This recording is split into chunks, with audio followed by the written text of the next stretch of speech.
제가 이제 이 로마서를 설교해야 되겠다 이제 이렇게 결심을 하고 그 준비하는 과정에서 그 제가 읽던 책 두 권에서 참 여기 하나님의 그 메시지가 담겨 있다 이제 그런 생각을 하는 대목이 있었습니다. 그 제가 읽던 그 두 책 중에 하나가 이런 제목의 책입니다. 그때 장자를 만났다. 그 책이 제게 참 흥미로웠던 게 서문에서 저자가 이런 이야기를 합니다. 처음에 저자가 이 장자를 읽었던 것이 그 외환 위기 때 직장에서 쫓겨나고 난 이후랍니다. 이제 시간이 많아져 가지고 천자문, 논어, 손자병법 뭐 이런 책들을 그 닥치는 대로 읽는 과정에서 이 장자라는 책을 읽게 됐는데 그때 읽다가 그만뒀다는 거예요. 이 장자라는 책을 보니까 너무 황당무계해 가지고 그래서 이제 흥미를 못 느끼고 그 책을 덮어버렸는데요. 이제 그 이후에 이 저자가 다시 직장에 복직이 되고 아주 분주하게 지내다가 이제 미국으로 발령이 나가지고 해외 연수를 떠났다는 겁니다.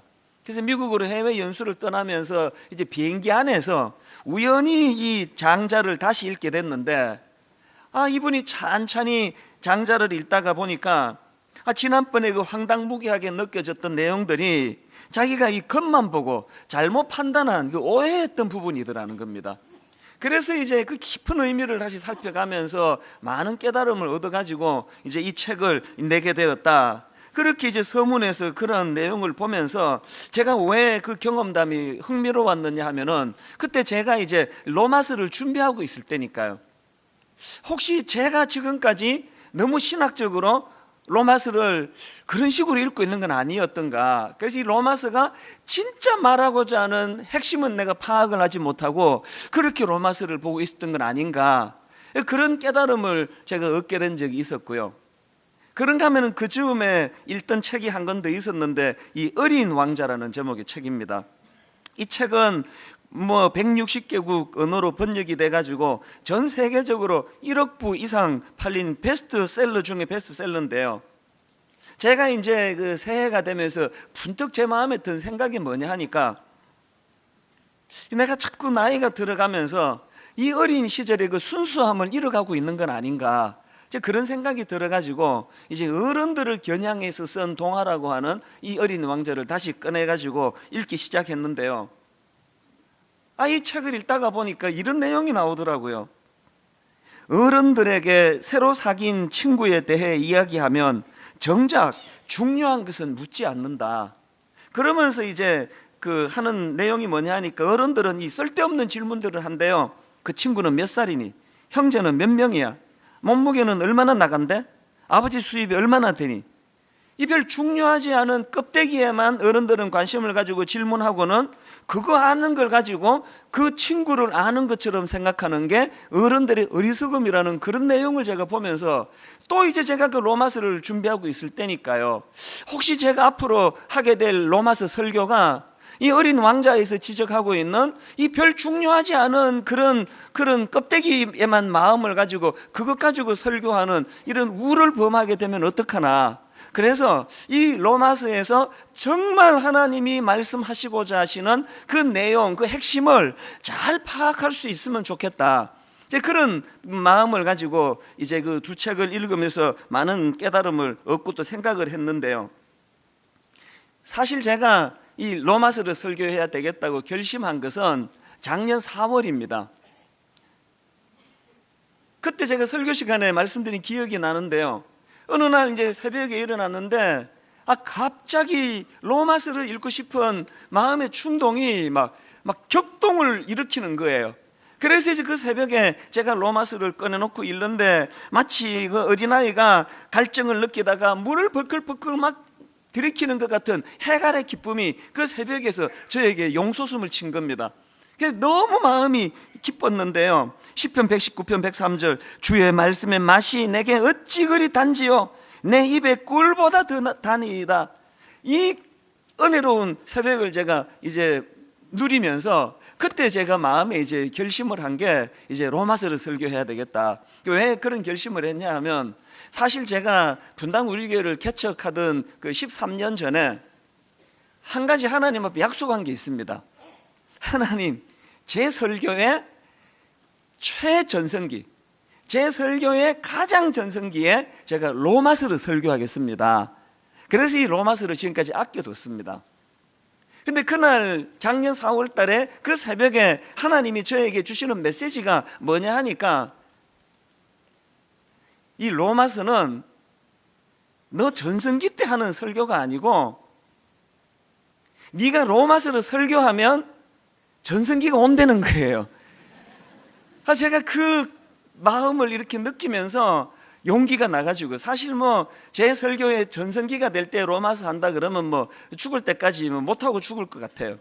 그래서 제가 하나님 앞에 용기를 얻고 그때 새벽에 제가 약속을 했습니다. 그리고는 제가 쓰는 그 정책을 아시죠? 이렇게 좀 중요한 게 있으면은 속으로만 생각하면 또 거두어 가기가 쉽기 때문에 저는 이거를 입술로 확정을 짓습니다. 그래서 바로 그날 낮에 전체 교역자들이 모인 데서 이제 이런 일을 내가 새벽에 겪었는데 내가 앞으로 로마서를 설교할 것이라고, 그렇게 제가 이제 못을 박았는데요. 그렇게 하고 지금 시간이 이렇게 흐른 거 아닙니까? 2학기에 들어와 가지고 아드폰테스 원천으로 돌아가라는 말씀을 주셔서 그 설교를 또 한참을 하고, 또 2학기에 그 에스더스를 가지고 설교가 길어져 가지고 또 한참을 하고, 이러다 보니까 이게 해를 넘기게 된 거예요. 그래서 제가 이제 그 작년 후반부에 이렇게 자꾸 미적미적해서는 안 되겠다. 하여튼 무조건 내년 초에는 이제 내가 약속대로 이제 로마서를 설교한다. 그렇게 이제 제가 못을 박아 놓은 그 즈음에, 여러분 지난주에 제가 그 두바이에서 그 윤복희 권사님의 여러분이라는 노래를 들으면서 눈물을 흘리고 밤에 잠을 못 자고 그렇게 하나님 앞에 뜨거운 시간을 가졌다고 말씀을 드리지 않았습니까? 이게 이런 배경 때문이에요. 그날 제가 윤복희 권사님의 그 순수한 그 복음으로 감격하는 그 모습을 보면서 하나님 앞에 눈물을 흘렸던 게 뭐냐 하면은, 문득 깨달음을 주셨는데요. 네가 작년 4월에 로마서를 설교하기로 교역자들에게 입으로 공포해놓고 이렇게까지 로마서 설교가 딜레이가 되고 늦추어지게 된 이 이유를 네가 아느냐. 두바이에서 이 권사님의 그 복음에 감격하는 그 모습을 보고 제가 하나님 앞에 회개하고 그 감격을 회복하기 전에는 로마서 설교하면 안 된다는 느낌을 제가 받은 거예요. 가슴은 다 식어 빠져가지고 그 무슨 교리 공부하듯이 로마서를 분해하면서 이렇게 설교하는 것을 하나님은 원치 않으셨습니다. 사실 여러분, 이 기독교 2000년 동안에 로마서는 수많은 학자들에 의해 가지고 거기에 참 잘 정리된 교리가 나왔는데, 이게 잘못된 건 아니지만 자칫 잘못하면은 이거 무슨 생명을 죽여서 해부하듯이 분석은 잘 해놨는데 거기에 생명력이 없을 위험이 있는 게 로마서라는 거예요. 여러분, 이 로마서는요, 바울이 무슨 기독교라는 종교를 창설하기 위해 가지고 그래서 그 뼈대에 필요한 교리를 정리해서 만든 책이 아닙니다. 로마서는 그야말로 이 복음에 대한 가슴 뜨거운 이 바울의 감격, 오죽했으면 지금 누군지 전혀 알지 못하는 로마에 있는 크리스찬들에게 복음을 전하기 위하여 그렇게 이 로마서를 기록하는 그 바울의 심정, 이게 로마서예요. 그렇기 때문에 로마서를 무슨 교리 공부하듯이 분해하듯이 읽으면 안 된다는 거예요. 이 바울의 구원의 감격, 이 바울의 주님을 향한 그 십자가 사랑, 이것들이 네 설교에 녹아나야 되는데, 그러기 위해서는 설교자인 네가 먼저 복음의 열정, 복음의 감격, 복음의 뜨거운 눈물, 이걸 회복해야 네가 로마서를 설교할 자격이 있는 거야. 제가 두바이에서 많이 울었던 이유가 그거예요. 저는 이제 드디어 이제 로마서를 제가 준비를 하고 말씀을 이제 꺼내놓고서 여러분 모두에게 제가 부탁을 드립니다. 이제 하나님 앞에 모태신앙, 5대째 예수 믿는 가정, 장로, 권사, 이런 그 타이틀 다 내려놓고 그저 하나님 앞에 벌거벗은 단독자로서 바울이 로마서를 통해 그 인생이 어떻게 변화가 됐고, 그것이 자기를 얼마나 감격이 넘치는 인생이 되게 했고, 그 넘치는 감격을 주체할 수 없어가지고 로마에 있는 성도들에게 이 로마서를 편지를 쓰고 있는 이 바울의 뜨거운 가슴을 우리가 중심에 놓고 그렇게 로마서를 살펴봐야 된다는 것입니다. 그 제가 이런 관점으로 다시 이제 로마서를 1장부터 찬찬히 묵상해 나가는 가운데 이런 관점으로 로마서를 보니까요, 이 눈에 확 들어오는 게 하나 있는 거예요. 본문은 읽고 많은 참고 자료들을 보고 그러는 과정에서 예전에 제가 발견하지 못한 게 있는데 그게 뭐냐 하니까요, 이 로마서에서는 인사말이 유난히 길다는 거예요. 다른 바울이 쓴 편지들을 보면은 그 당시 통용되던 그 헬라 문화의 영향을 받아가지고 이게 수학 공식처럼 1절과 2절에서 맨 먼저 발신인이 나오고 그 다음에 수신인이 나오고 그 다음에 인사말인 은혜와 평강이 너희에게 있을지어다. 이게 똑같은 패턴인데요, 유독 로마서에서는 인사말이 1절부터 7절까지 길게 바울이 늘려서 기록을 하고 있는 것을 볼 수가 있습니다. 제가 이거를 문득 발견하고는 참 흥미가 생기더라고요. 그래서 왜 바울이 로마서에서 인사말을 유독 이렇게 길게 했을까, 그 궁금증을 가지고 쭉 분석해 가다가 뭘 발견했냐 하니까요, 바울의 1절부터 7절까지 로마서 인사말 가운데 맨 앞에 1절을 똑 떼고 마지막 7절을 똑 떼가지고 가운데를 생략하고 요 두 구절만 읽으니까 전형적인 바울의 다른 성경에서 나오는 인사가 그대로 나오는 거예요. 자, 제가 요 두 개를 따가지고 1절과 7절만 따서 한번 연속으로 읽어볼 텐데 한번 여러분이 느껴보시기 바랍니다. 먼저 1절입니다. 예수 그리스도의 종 바울은 사도로 부르심을 받아 하나님의 복음을 위하여 택정함을 입었으니, 여기 발신인이 나오고요. 그 다음 7절, 로마에서 하나님의 사랑하심을 받고 성도로 부르심을 받은 모든 자에게 하나님 우리 아버지와 주 예수 그리스도로부터 은혜와 평강이 있기를 원하노라. 그래서 제가 이 1절과 7절만 딱 읽으니까 전형적인 바울의 인사가 거기에 다 담겨 있는데, 그래서 제가 든 생각이 뭐냐면, 질문이, 그럼 이 2절서부터 6절에서 없는 그 패턴 속에 바울이 로마서에서 강조하고자 한 포인트가 뭐냐, 그거를 제가 찾아낸 거예요.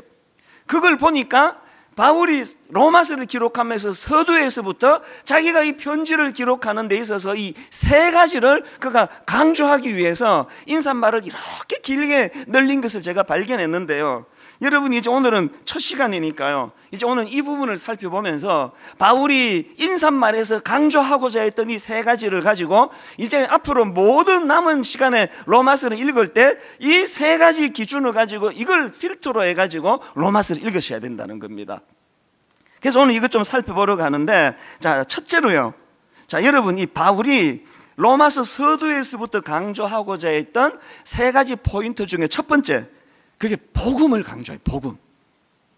자, 여러분 로마서 1장 1절과 2절을 한번 보시기 바랍니다. 예수 그리스도의 종 바울은 사도로 부르심을 받아 하나님의 복음을 위하여 택정함을 입었으니, 그렇게 하고 쭉 내용을 늘려가지고 바울이 강조하고자 하는 바로 첫 번째 2절이 어떻게 시작이 됩니까? 이 복음은 하나님이 선지자들을 통하여 그의 아들에 관하여 성경에 미리 약속하신 것이다. 지금 2절에서 바울은 이 복음을 강조하고 있는 겁니다. 근데 여러분 여기서 중요한 게 뭐냐 하면요, 1절을 다시 한번 보십시오. 예수 그리스도의 종 바울은 사도로 부르심을 받아 하나님의 복음을 위하여 택정함을 입었으니, 이렇게 되어 있는데요, 여기에 지금 하나님의 복음이라고 복음을 설명하는데 이게 왜 중요한가 하면요, 여러분 여기서 하나님의 복음 할 때 이 복음은 이 유앙겔리온, 헬라어로 유앙겔리온이라는 이 단어는 이게 신학적인 용어, 종교적인 용어가 아닙니다. 여기서 말하는 이 복음 유앙겔리온이라는 이 단어는요, 그 당시에 로마 황제를 칭하고 황제와 관련된 말을 할 때 쓰던 표현이에요. 터키 프리에네라는 곳에서 이 주전 9년에 새겨진 비문을 발견했는데요, 그 비문에 쓴 내용을 보니까 이런 내용이 있더라는 겁니다. 자, 한번 들어보십시오. 비문의 내용입니다. 우리 삶의 전부를 주장하며 우리에게 열정과 관심을 보이는 신의 섭리는 아우구스투스를 통해 가장 완벽한 인간 삶의 완성을 주었다. 신은 그를 인간에게 유익을 주는 덕으로 충만케 했으며 그는 우리와 우리의 자손들을 위한 구원자로 보내심을 받은 사람이다. 그를 통해 전쟁이 그쳤으며 온 세상에 질서가 생겨났다. 그 다음 들어보세요. 그 신 아우구스투스의 탄생일은 온 세상을 위한 복음의 시작이었다. 그 당시 로마에서 통용되던 유앙겔리온, 우리가 사용하고 있는 이 복음은 처음부터 하나님을 향해 쓰여진 단어가 아니고 그 당시 최고 권력자 로마 황제를 칭하고 로마 황제를 묘사할 때 사용하던 단어가 복음, 유앙겔리온이었다는 거예요. 그런데 바울은 로마서 1장 서두에서 그 황제를 칭할 때 쓰는 이 유앙겔리온, 이 복음에다가 하나님을 넣어서 하나님의 복음이라고 확정을 짓는 겁니다. 지금 이 편지를 받는 그 수신인이 어디 사는 크리스찬들입니까? 로마에 사는 크리스찬 아닙니까? 로마에 사는 성도들에게 편지를 보내면서 그 사람들 귀에 황제를 칭할 때 나타나는 유앙겔리온, 이 복음에 익숙한 그들에게 황제, 세상 황제의 복음이 아닌 하나님의 복음, 이 복음을 지금 바울이 대조하고 있다는 겁니다. 바울의 자신감이 뭘 표현하기 위해 이것을 드러냈을까요? 크리스찬들에게 주는 메시지가 이겁니다. 당신들이 보기에 눈으로 보이는 권력자, 눈으로 보여지는 사람을 죽이기도 살리기도 하는 그 권력자, 황제가 진정한 복음이 아니고 육신만 죽일 뿐만 아니라 영혼까지도 좌지우지하실 수 있는 이 하나님이 능력이시고 이 하나님의 복음이 우리가 영향받아야 될 가장 소중한 복음이다. 바울이 지금 이 하나님의 복음과 황제의 복음을 대비하고 있다는 사실이에요. 여러분, 이건 4절에서의 그 내용도 보면 이 바울의 표현법이 그대로 나오는데 4절을 한번 보십시오. 성결의 영으로는 죽은 자들 가운데서 부활하사 능력으로 하나님의 아들로 선포되셨으니 곧 우리 주 예수 그리스도시니라. 여러분, 여기 나오는 우리 주라는 표현도 그 당시에 황제를 가리키는 표현이라는 거예요. 그런데 바울은 세상의 가장 최고 권력자 황제를 가리킬 때 사용하던 우리 주라는 이 표현 다음에 예수 그리스도를 거기에 넣음으로 말미암아 우리가 진짜 주인 삼아야 될 내 인생의 주인은 겉으로 보이는 권력을 가진 황제가 아니라 예수 그리스도시라는 것을 바울은 지금 확연히 대조하고 있는 겁니다. 여러분, 이 두 바울의 대조법은 오늘 우리 시대도 그대로 적용되는 거 아닙니까? 오늘 온통 이 세상은 권력, 물질, 그래서 여러분 다 아시잖아요. 이제 이 돈을 이제 대놓고 만몬 신이라고 이야기합니다. 돈은 신이에요. 이 세상을 죽이기도 하고 살리기도 하는 돈이 그 신 아닙니까? 이렇게 황금 만능주의에 빠지고 권력 만능주의에 빠져있는 이 세상을 살아가는 우리 크리스찬들이 자칫하면 우리 자신들도 그 영향력 아래 살아갈 수밖에 없는데 하나님께서는 오늘 로마서를 우리에게 주심으로 말미암아 눈에 보이는 권력자 황제가 우리 주가 아니라 날 위하여 십자가 지신 예수 그리스도, 그분이 우리 주가 되신다는 사실, 그리고 겉으로 보여지는 권력자 황제가 복음이 아니고 십자가 지신 예수 그리스도로 인한 하나님의 복음이 우리를 살리는 진정한 복음이라는 것, 저는 여러분이 이제 로마서를 함께 공부해가는 과정에서 이 사실을 확연히 경험하고 누리는 귀하고 복된 저와 여러분 되시기를 바랍니다. 그런가 하면 두 번째로 바울이 로마서 서두에서 강조하고자 했던 두 번째 포인트가 뭐냐? 그 복음이 곧 예수 그리스도시라는 겁니다. 이걸 강조하는 겁니다. 자, 여러분, 이 로마서의 흐름을 한번 보세요. 1장 2절에서 이 복음은 이렇게 시작했는데 바울이요, 그 다음 3절에 가보니까 그것이 예수 그리스도로 연결이 돼요. 3절, 그의 아들에 관하여 말하면 육신으로는 다윗의 혈통에서 나셨고 성결의 영으로는 죽은 자들 가운데서 부활하사 능력으로 하나님의 아들로 선포되셨으니 곧 우리 주 예수 그리스도시니라. 바울이 인사말을 그렇게 길게 늘리면서까지 강조하고자 했던 가장 중요한 포인트 중에 하나가 예수님이 곧 복음이라는 거예요. 현란하고 화려한 그 무엇이 복음이 아니고 이 땅에 오신 독생자 예수 그리스도, 우리를 위하여 십자가 지신 그분이 복음이라는, 그분이. 여러분, 앞에서 제가 사도행전 20장 24절에서 이 하나님의 복음을 정언하는 일을 위해서는 자신의 생명조차 아끼지 않겠다, 바울이 가지고 있는 이 복음의 열정, 이것이 사도행전 20장 24절에 나온다면, 그 다음 갈라디아서 6장 14절에 보니까 그러나 내게는 우리 주 예수 그리스도의 십자가 외에 결코 자랑할 것이 없으니 그리스도로 말미암아 세상이 나를 대하여 십자가에 못 박히고 내가 또한 세상을 대하여 그러하리라. 온통 바울 마음속에는 복음이신 예수 그리스도, 그분의 십자가.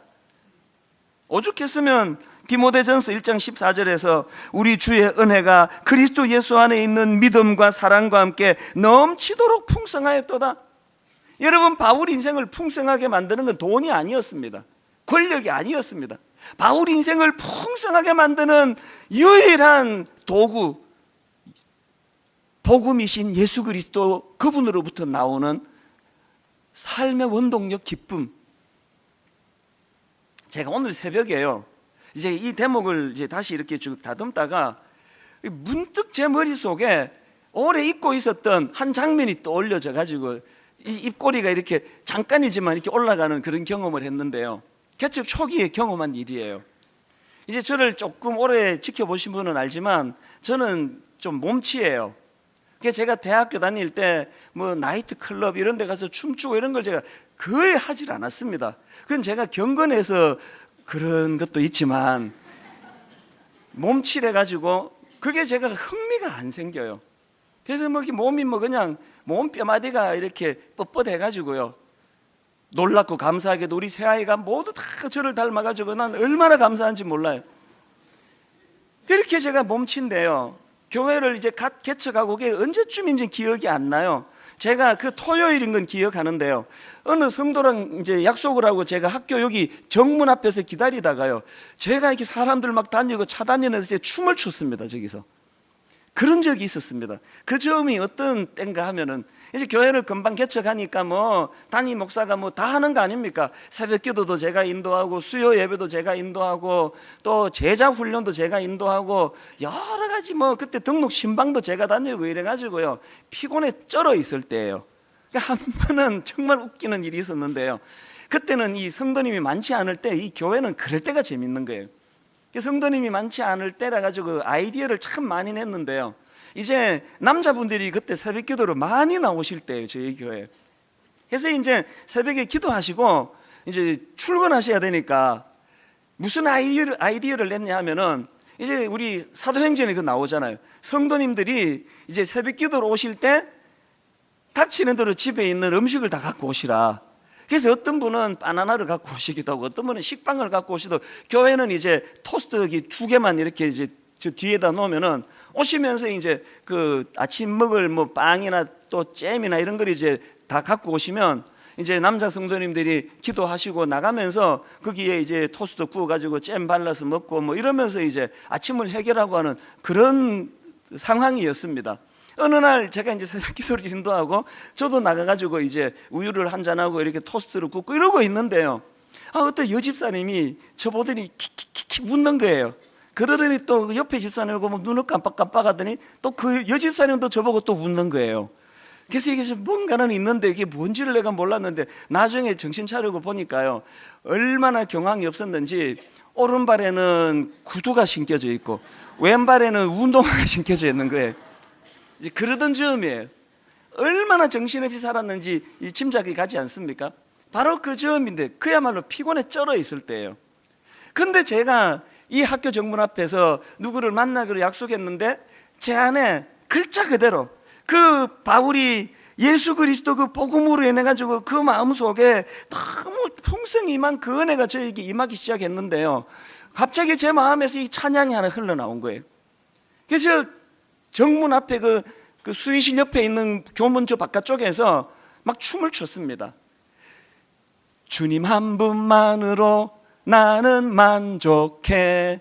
나의 모든 것 되신 주님 찬양해. 나의 영원한 생명 되신 예수님 목소리 높여 찬양해. 주님의 크신 사랑 찬양해. 나의 힘과 능력이 되신 주 나의 모든 삶 변화되었네. 크신 주의 사랑 찬양해. 요새는 이 감격이 식어서 그 춤이 안 나오는데요, 이 찬양을 제가 부르면서 춤을 추고 있는 거 한번 상상을 한번 해보세요. 길거리에 사람이 막 다니고 차 다니고 그러는데 억제할 수 없는 마음에 예수 그리스도가 내게 주시는 그 기쁨이 너무너무 용솟음쳐가지고 막 덩실덩실 춤을 추면서 혼자 누구를 기다리면서 그랬던 기억이 오늘 새벽에 문득 떠오르는 거예요. 여러분, 비록 육신은 피곤해 지금 쩔어 있는데 여러분, 사람이요, 이런 감격을 갖고 산다는 게 이게 얼마나 복된 일입니까? 똑같은 고3인데요, 그 마음에 꿈이 있고 기대감이 있고 감격을 가지고 입시 고3 1년 보내는 학생이 있고요, 뭐 희망이 없어서 그저 죽을 지경이라서 똑같이 새벽에 일어나서 새벽까지 일어나 공부하는데요, 결과는 달라요. 여러분, 이 세상에 우리가 지금까지 이 황제의 복음을 추구하고 권력을 추구하고 돈을 추구하다가 넘어지고 자빠지고 낙심하고 마음이 무너지고 우울증이 걸리고, 이게 다 황제 복음에서 나오는 그 부산물들 아닙니까? 저는 오늘 새벽에 제가 오래전에, 그때 교회가 크기를 했습니까? 교회가 알려지기를 했습니까? 누가 뭐 저라는 무명의 젊은 목사를 뭐 인정을 하기를 했습니까? 아무도 알아보는 사람이요, 깔아주는 사람이 없었지만 내 안에 아까 바울이 그대로 고백했던 우리 주의 은혜가 그리스도 예수 안에 있는 믿음과 사랑과 함께 넘치도록 풍성하였다. 여러분, 이 바울이 경험했던 황제 복음이 아닌 하나님의 복음의 능력이 주는 우리 심령의 풍요로움, 이 감격을 반드시 회복하는 여러분 되시기를 바랍니다. 로마서를 함께 공부하는 동안에 이 감격을 회복해야 한다는 거예요. 그런가 하면은 세 번째로 바울이 이 로마서 서두에서 강조하고자 했던 포인트가 하나 더 있는데, 그게 뭐냐? 복음이신 예수 그리스도가 가진 능력, 이걸 강조하는 겁니다. 4절을 한번 보세요. 성결의 영으로는 죽은 자들 가운데서 부활하사 능력으로 하나님의 아들로 선포되셨으니 곧 우리 주 예수 그리스도시니라. 로마서 1장 16절, 내가 복음을 부끄러워하지 아니하노니 이 복음은 모든 믿는 자에게 구원을 주시는 하나님의 능력이 됨이라. 저는 이 로마서를 준비하면서 자꾸 제 머릿속에서, 여러분 다 아시죠? 사도행전 3장 6절, 베드로가 이르되 은과 금은 내게 없거니와 내게 있는 이것을 내게 주노니 나사렛 예수 그리스도의 이름으로 일어나 걸으라 하고, 성전으로 기도하러 나아가는 중에 날 때부터 걷지 못하던 장애를 가지고 태어난 그 거지가 동전 한 푼을 구걸하고 있는 거기, 베드로가 동전이 없어요. 그래서 내게 있는 것으로 네게 줄 수밖에 없는데 은과 금은 내게 없지만 나사렛 예수 그리스도의 이름으로 일어나 걸어라. 여러분, 그 선포 이후로 7절에서 오른손을 잡아 일으키니 발과 발목이 곧 힘을 얻고 뛰어서서 걸으며 그들과 함께 성전으로 들어가면서 걷기도 하고 뛰기도 하며 하나님을 찬송하니. 오늘 교회가 잃어버린 게 바로 이 사도행전 3장 7절 8절 아닙니까? 교회의 타락과 변질은요, 제가 교회 공금을 그냥 어떻게 몰래 어떻게 횡령을 하고, 제가 여러분 몰래 어떤 여자랑 만나가지고 무슨 연애질을 하고 그래서 타락이 아니고요, 교회의 타락은 은이 너무 많고 금이 너무 많아서 그거 의지하다가 예수 이름의 능력을 의지하지 않는, 그게 타락이에요. 어느 교회가 어느 교회를 정죄하겠습니까? 어느 목사가 어느 목사를 비판하겠습니까? 제가 누구를 정죄하고 누구를 비판하겠습니까? 오늘 우리 모두의 변질과 타락은 황제 복음, 이 은과 금이 교회 안에 너무 많아지면서 하나님의 복음이 별로 중요하지 않는, 교회가요 은과 금만 있으면 예수 이름 없어도 모든 일 다 합니다. 저는 이 시대 목사로 살아가는 그 자체가 고통이에요. 제가 누가 제 얼굴에 침을 뱉어서 고통이 아니고 이 시대에 분당 우리 교회 목사로 살아가는 이 자체가 저는 고통이에요. 뭘 회복해야 될까요? 은과 금을 추구하는, 강단에서 설교는 하나님의 복음이 중요하다 떠들면서 실제적으로는 교회에 필요한 건 은과 금이라고 생각하는 이 변진된 생각으로 말미암아 오늘 교회 안에 여러분 예수 그리스도 이름의 복음으로 평생 장애를 갖고 살아가던, 일어서지 못하던 그 한 인생이 걷기도 하고 뛰기도 하고 춤을 추며 그 심령의 복음의 능력이 자기를 변화시킨 것에 대하여 감격하는 이런 일들, 이것이 교회 안에 로마서 공부를 통해서 반드시 회복될 줄로 믿습니다. 이 꿈을 우리가 꾸는 거예요. 여러분, 지난 기독교 2000년 역사 가운데 로마서를 통하여 얼마나 많은 변화가 일어났습니까? 제가 이번에 로마서 자료를 준비하면서 보니까 무수히 많은 인물들이 등장하더라고요. 그 대표적인 사례가 성 어거스틴, 종교개혁가 마틴 루터, 요한 웨슬레, 이 세 분은 꼭 빠지지 않고 등장하더라고요. 어느 책에서는. 특히 그 중에서 성 어거스틴은 여러분 다 아시잖아요. 젊은 시절 방탕하고 타락한 자리에 빠져가지고 어머니 모니카 눈에 눈물을 흘리게 만들던 폐륜아예요. 그랬던 어거스틴이 그가 어느 날 로마서 13장 13절 낮에와 같이 단정히 행하고 방탕과 술 취하지 말며 음란과 호색하지 말며 쟁투와 시기하지 말고 오직 주 예수 그리스도를 옷 입고 정욕을 위하여 육신의 일을 도모하지 말라. 이 한 말씀으로 그 폐륜화 방탕한 어거스틴 단번에 바뀌어져서 성 어거스틴이 됐다는 거 아닙니까? 훗날에 자기가 그 시절을 회고하면서 쓴 글에 보니까요, 가슴이 뜨거워요. 이렇게 피력했습니다. 그날 그 로마서를 읽고 가슴이 뜨거워져서 쓴 글이 보세요. 더 이상 읽지 않아도 되겠다. 더 이상 읽어갈 필요가 없다. 이 구절을 읽는 중에 갑작스럽게 찬란한 빛이 내 마음을 환하게 비추었고 그 모든 의심의 먹구름은 말끔히 사라져버렸기 때문이다. 여러분이 로마서에 있는 말씀 한 구절을 가지고 어거스틴의 인생이 바뀌어졌고 지난 2000년 내내 그런 역사가 일어났고 오늘 이 시간에도요, 여러분 저에게 한 주도 빠뜨리지 않고 빠지지 않고 이메일을 통해 편지를 통해 전화를 통해 눈물을 글썽이며 하나님, 내가 복음으로 변화가 일어났습니다. 하나님 아버지 앞에 감사합니다. 절대로 변할 것 같지 않은 우리 남편이 바뀌어졌습니다. 우리 자식이 돌아왔습니다. 여러분, 오늘 이 시간까지 들려지는 복음의 능력의 말씀이에요. 여러분, 이제 여러분 차례예요. 여러분이 변화될 차례예요.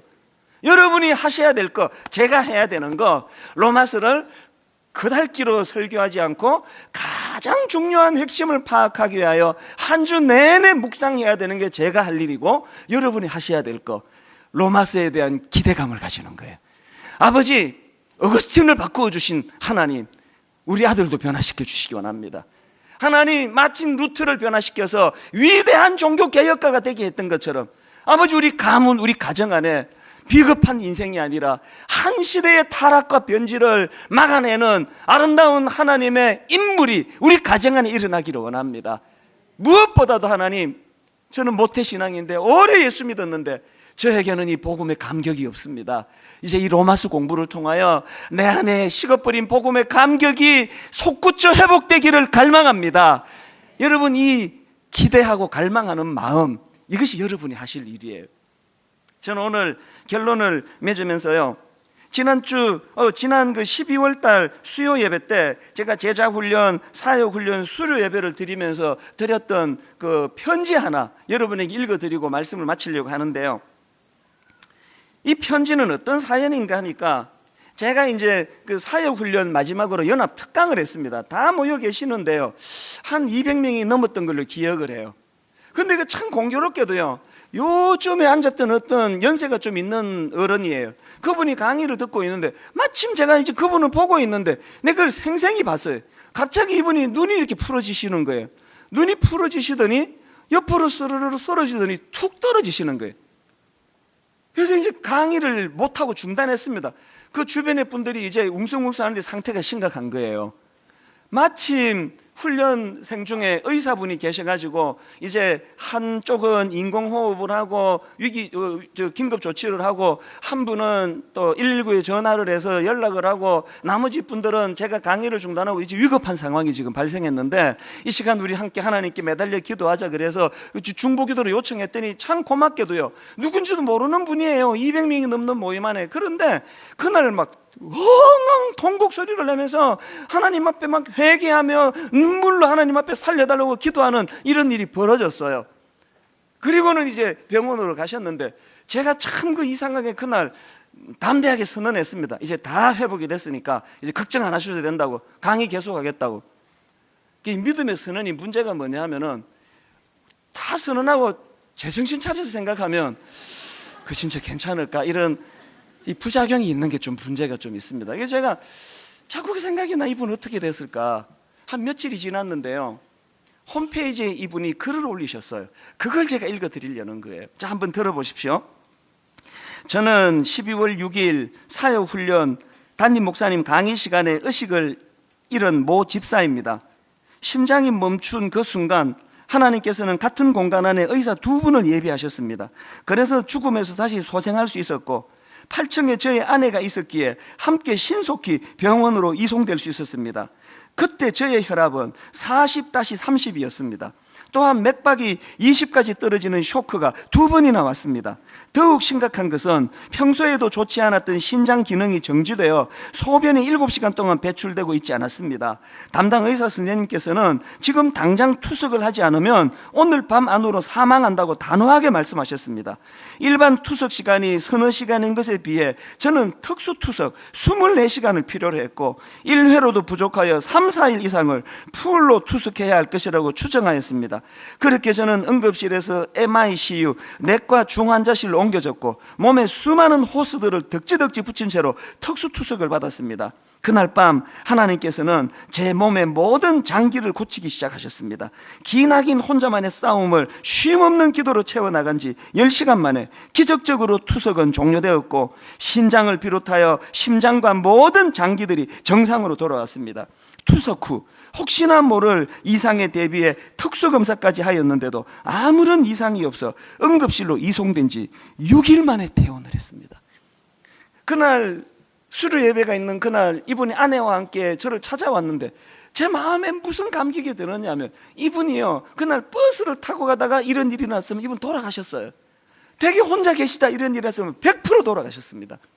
교회에서 함께 동력자들과 함께 훈련을 받다가, 누구는 은사에 따라 응급조치를 취하고, 누구는 은사에 따라 병원에 연락을 하고, 누구는 은사에 따라 눈물로 그 영혼을 기도하는 이 합작으로 한 영혼이 살아나는, 한 생명이 살아나는 이 사건, 이게 저는 교회라고 믿습니다.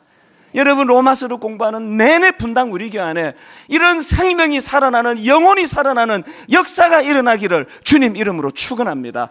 여러분이 감격을 가지고 오늘 예수 그리스도, 바울이 서두에 그토록 강조하기 원했던 그분을 이 시간 찬양하기 원하는데요, 지존하신 주님 이름 앞에 모두 무릎 꿇고 다 경배해 거룩하신 주님 보좌 앞에 엎드려 절하세. 가사를 생각하시면서 바울의 감격을 내 안에 담고 찬양하기 원합니다.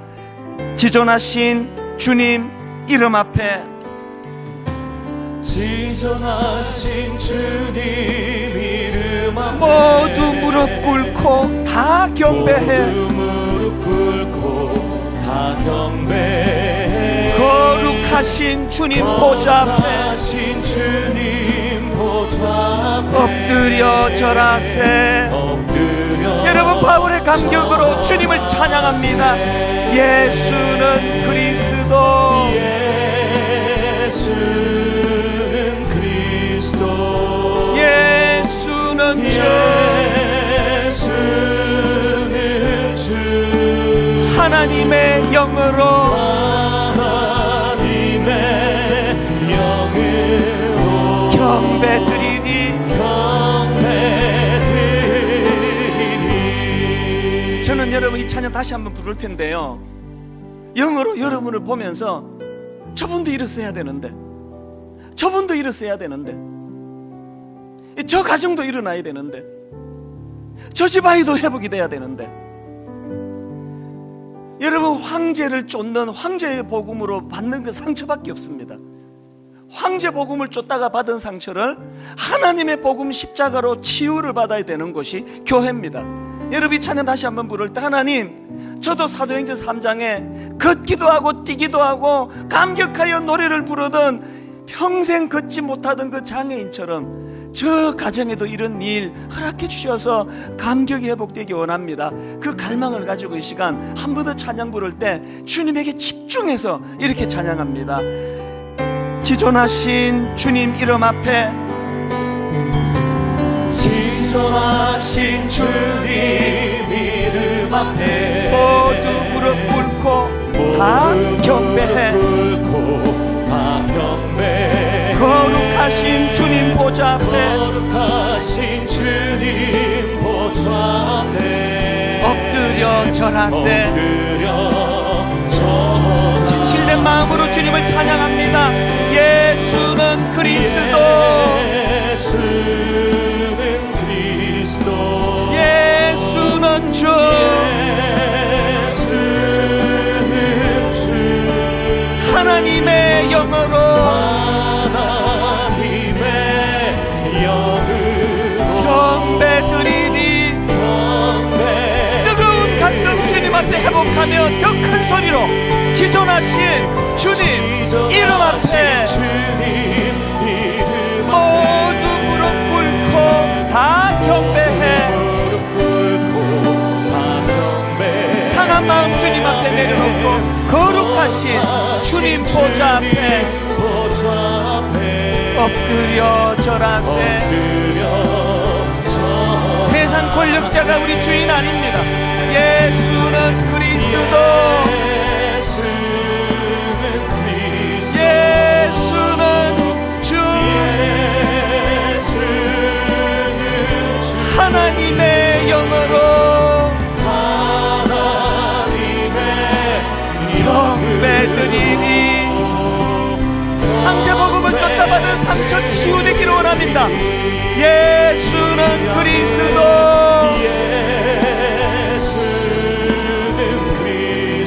주님만이 내 인생의 주인이십니다. 혼미한 내 인생 가운데 하나님의 영으로 경배드리니. 은혜 아니면 나 서지 못하네. 은혜 아니면 나 서지 못하네. 나 서지 못하네.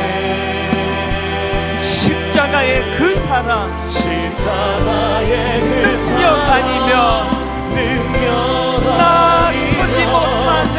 나 서지 못하네. 은혜 아니면 나 서지 못하네. 나 서지 못하네. 놀라운 사랑, 그 은혜 아니면 나 서지 못하네. 여러분, 우리 다 자리에서 일어나셔서 은혜 아니면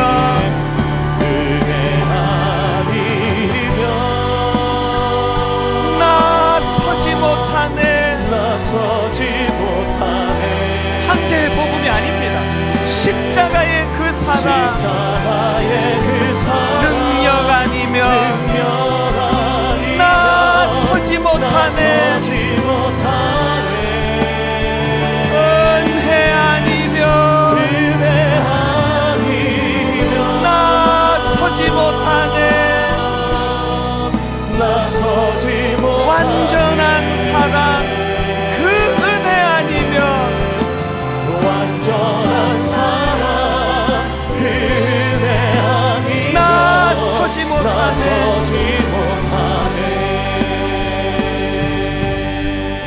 살아계신 하나님 아버지, 모태신앙이지만 장로라는 타이틀을 가지고, 권사라는 타이틀을 가지고, 목사라는 타이틀을 가지고 있지만 우리는 눈에 보이는 것에 약해서 이 세상의 가치관, 황제 복음에 끌려갈 수밖에 없는 인생임을 정직하게 고백합니다.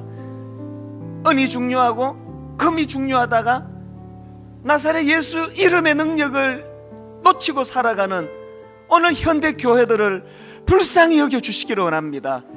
아버지, 우리에게 황제 복음이 아니라 예수님의 십자가, 하나님의 복음이 필요한 줄 믿습니다.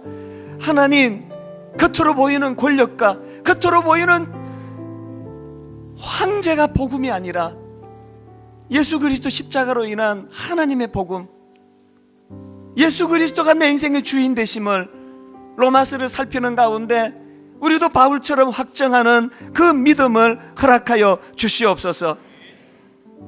복음에는 하나님의 의가 나타나서 믿음으로 믿음에 이르게 하나니 기록된 바 오직 의인은 믿음으로 말미암아 살리라 함과 같으니라. 반드시 이 말씀이 우리 삶, 우리 가정에 구현되는 은혜를 허락하여 주시옵소서.